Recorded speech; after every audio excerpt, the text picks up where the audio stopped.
Keeping records has been an issue since the beginning of recorded history. Keeping track of inventory and who owes what has always been a struggle. The solution that ancient civilizations came up with is a method called double entry bookkeeping. This system calls for two separate ledgers maintained by separate parties that keep track of all debits and credits. To say this method has caught on is a massive understatement. This has been the underpinning of our financial systems ever since, and we're talking thousands of years. Our whole banking system is built upon this principle, with only the bank and you having access to your record of transactions.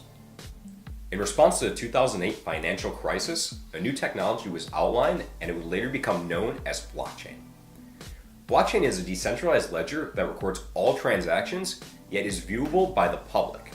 The transaction is permanently recorded to the blockchain and cannot be changed by anybody. This essentially created an extra digital ledger distributed to anyone who wants to view these transactions. This creates a level of accountability, as most ledgers would have to be changed in order for that to become the truth on the blockchain. The name blockchain largely refers to the structure of the technology.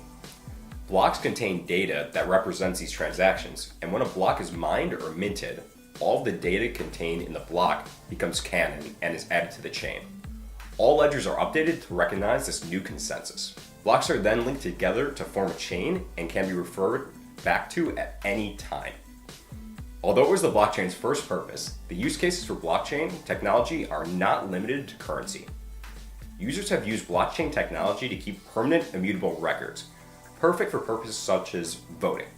There are several other industries that are heavily researching the impact of blockchain, and they include law firms that are looking into programmable smart contracts, governments that are looking for more secure record keeping, and accounting firms that are looking for a better way to conduct assurance. And we haven't even mentioned banking or finance, which has multiple applications for blockchain. The potential uses for blockchain are numerous, which only makes the technology more exciting.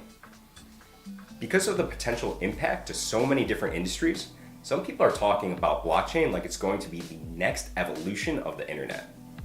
With the lack of privacy and control provided by the current internet, it's only natural that users would be looking to reclaim some of these rights.